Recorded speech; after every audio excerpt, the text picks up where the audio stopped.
We start with a live look at downtown Spokane. It was a beautiful day across in the northwest today. We hit 65 degrees in Spokane. However, the clouds are moving in and changes are heading our way. Good evening and thank you for joining us for Kremton News at 11 tonight. I'm Mark Hanrahan. After a stretch of clear skies, sunshine and warm weather, changes are rolling in. We could wake up to some much needed rain tomorrow morning. Let's get straight to meteorologist Thomas Patrick in the Outdoor Weather Center for more on when that wet weather arrives and how long it'll stick around for. Thomas? Yeah, Mark, the rain has been coming in batches over the last couple months here. And now this upcoming week, the weekend, and next week, we could see round after round of rainfall. As we came out here for our Outdoor Weather Center hit, still clear skies, still can see the full moon behind me. When the clouds come in, the rain's going to soon follow by tomorrow morning, already hitting areas of far western Washington. We'll take you straight to Future Tracker. This is about 8 or 9 o'clock in the morning, waking up to some rainfall. It'll be steady, should be fairly light or moderate at first, becoming a bit more scattered or thinning out by the afternoon hours. That's just wave number one. We're tracking a second and third and perhaps even a fourth wave over the next 7 days and then some. So looking very wet heading into the weekend. When you add up all these rain chances together, they could amount to about 1.5 inches, perhaps even 2 inches of rain over the next 7 days combined.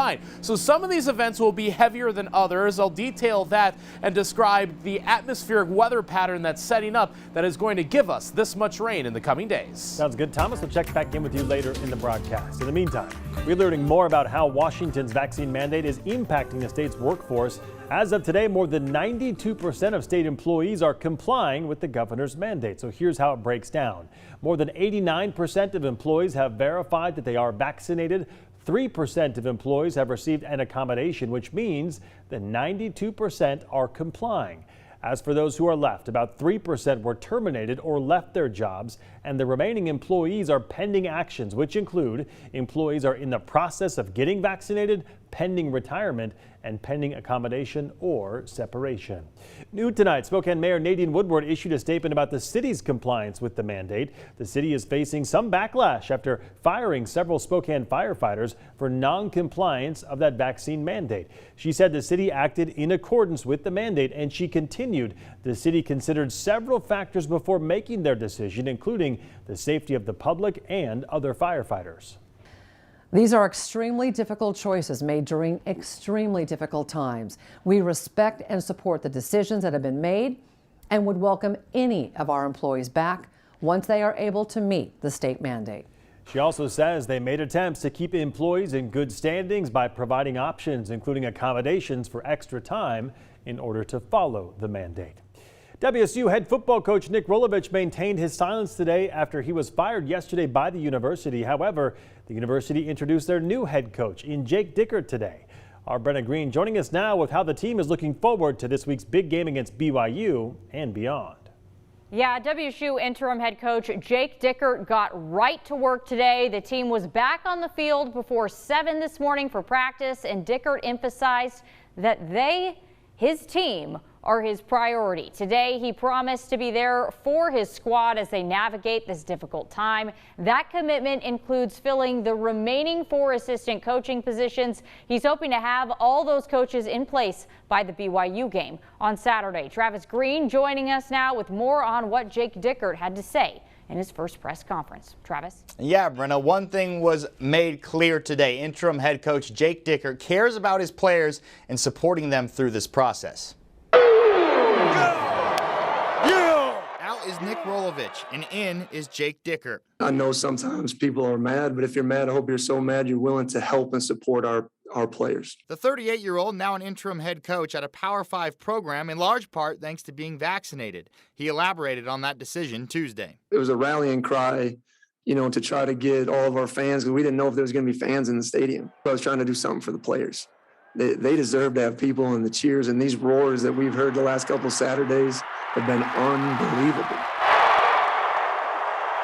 His attention was on the players today, who he says are affected most by yesterday's decision. Okay, and the biggest thing, I think this is a great day for perspective. I hope everyone can take a step back and look at the big picture and focus on the people that are greatly changed by yesterday, and that's our student athletes. I'm a firm believer that adversity is life's greatest teacher. And that's what I praise to our guys and I preach to our guys. And I think this is going to be another challenge for our guys to continue to learn and grow. His first practice acting as head coach was this morning, where he had a message for the team. That I'm here for them, that I feel them, that I understand them. You know, there's a lot of pain and hurt, you know, that has been caused from these guys. And, you know, I want them to know that, you know, we're here all the time. We're in it with them. He provided an example of how he did that on Tuesday. At the end of practice, it was cool because we had a, you know, big picture on the scoreboard, and it was our guys celebrating together. You know, I just told them these are moments nobody can take away from you. Okay, and we have the ability together to create new moments. Without a doubt, quite the opportunity for Dickert to showcase his abilities as the man in charge. In Monday's press conference, AD Pat Chun said he hopes to hire a coach that will want to retire from WSU. If Dickert winds up being the next official head coach, he certainly is comfortable in Pullman. Just excited to be here in Pullman because this is how I grew up. Small towns is what I know. Great people is what I know. You know, I know when the RVs come to town, it takes me 10 minutes to get to work, and that's a lot of traffic for me. You know, that's a lot of time to get to work. So I love Pullman. It fits me. It fits our family, and we're blessed to be here. Now, the title is as interim right now, but this certainly is a trial of a lifetime for Dickert. Brenna? Thanks, Travis. Nickrolovich firing has been one of the most unique situations in sports, period. No coach has ever been fired for refusing a vaccine before. Maybe we'll see it again, but in any case, it's the first time. It's also unique, as most firings in sports are relatively swift. Normally, there's mumblings for max a few weeks, and then a coach is gone. This drug on and on and on. Today, I'll take you through the timeline of a saga that started nearly 3 months ago to the day. It all started on July 21st. Nickrolovich released a statement via his Twitter that said he would not be at Pac-12 Media Day because it was required for participants to be vaccinated, and he was unvaccinated.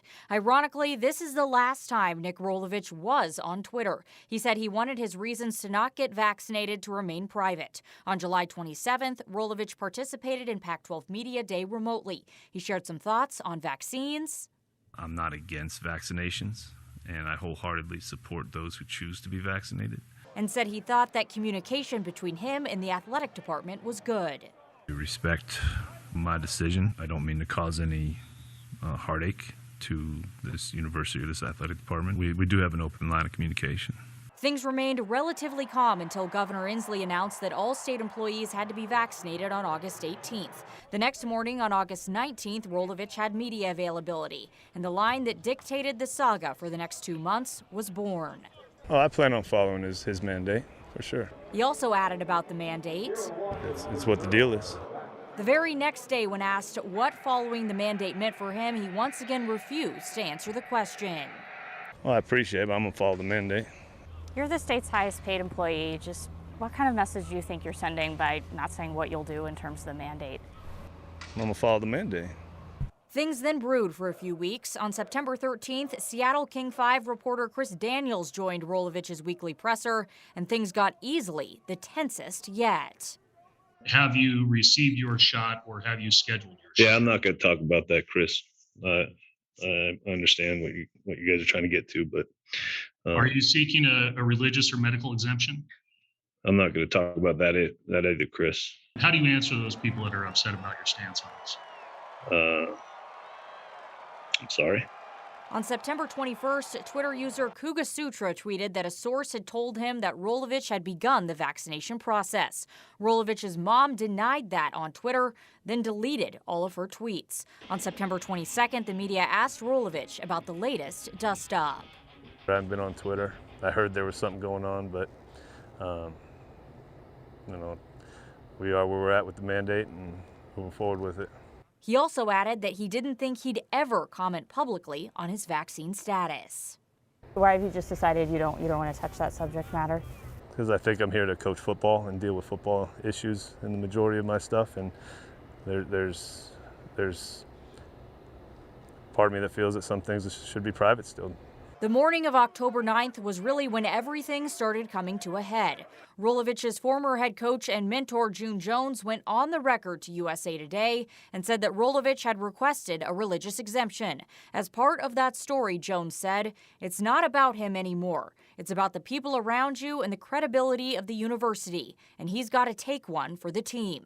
After the Cougs game against Oregon State, Nickrolovich confirmed that he had applied for a religious exemption and said that he felt betrayed by his former head coach. Not terribly happy with the way it happened.